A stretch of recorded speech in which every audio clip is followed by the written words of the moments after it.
what's going on. So I want to give a shout out to actor Bryan Cranston, Malcolm in the Middle, the actor. He's been around for a long time. And I was late to it, but it's never too late. Because, with all that mega garbage that goes on, he said that mega is a racist term. And I concur. Because he said if you're talking to a black American, when was America ever great again?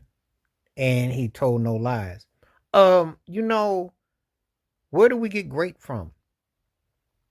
Jim Crowism all the way to 1964, busing, separate, unequal, and then you got Trump, and this is what you call 60 years later? How you going to tell somebody that it's great when you only had 60 years of legalized things documented on paper, and you just had black first president into 2008,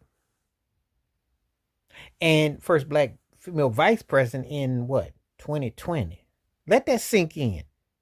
Three Supreme Court justices in the last 65, 70 years. Let that sink in. Jackie Robinson baseball in the last almost 80 years. NFL last 100. What and then the last 70 plus NBA. Think about work, entertainment, etc. The gaps between work, etc. And you're going to say great again? That's the insult to intelligence.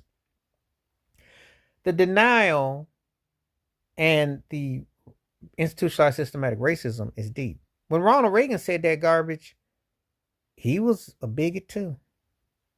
I never cared for. I don't be caring for these folks. Like, doesn't let's get something straight. They never go up to someone who's asked someone whose grandparents or parents had to go through Jim Crowism, had to be bussed, had to water fountains, theaters, places. They never ask nobody that's intelligent, intellectual, and someone who ain't sold out and shuffleboarding how they feel about said terms.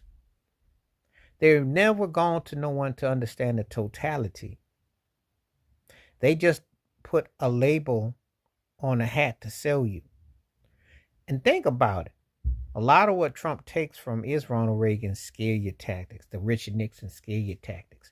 He uses a lot of all that old jargon, which was separated, and somehow tries to manipulate it in a way that he's, doing something that's grand new in the scheme of things. It's not. It's the old playbook. And Bryan Cranston called him out on it. Because how you gonna sit there and tell somebody black that this great again? What you define when people talk about the good old days? Oh, what getting lynched, dragged? Good old days, huh? Good old days when you were treated like 3/4 human, when